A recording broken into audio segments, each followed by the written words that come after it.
देश में रबी की खेती का सीजन लगभग खत्म हो गया है और इस साल खेती पिछले साल के मुकाबले 16 लाख हेक्टेयर से ज्यादा पिछड़ी हुई है। अधिकतर मार चने पर, गेहूं पर और रबी धान की खेती पर पड़ी है। कृषि मंत्रालय के आंकड़े बताते हैं कि 29 दिसंबर तक देश भर में करीब 630 लाख हेक्टेयर में रबी की खेती दर्ज की गई है। पिछले साल इस दौरान 646 लाख हेक्टेयर से ज्यादा में फसल लग चुकी थी। इस साल चने का रकबा करीब 9 लाख हेक्टेयर, गेहूं का 4 लाख हेक्टेयर और रबी धान का 2 लाख हेक्टेयर से ज्यादा जो रकबा है वो घटा हुआ है। सर, क्या इशारा कर रही है रबी की ये गिरती हुई बुआई?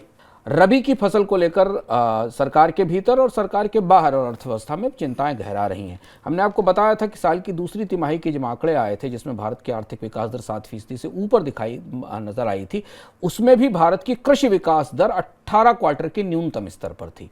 और अब रबी की बुवाई 16 लाख हेक्टेयर पिछड़ने के बाद इस बात का लगभग आसार बन चुके हैं कि साल की दूसरी, तीसरी और चौथी तिमाही में भारत की कृषि विकास दर कमजोर और गिरी हुई रहेगी।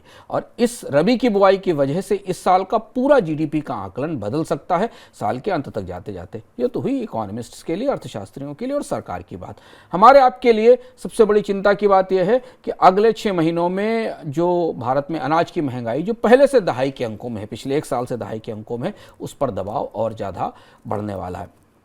धान के बाद गेहूं दूसरी बड़ी फसल है जिसके उत्पादन में अब कमी लगभग तय दिखाई दे रही है।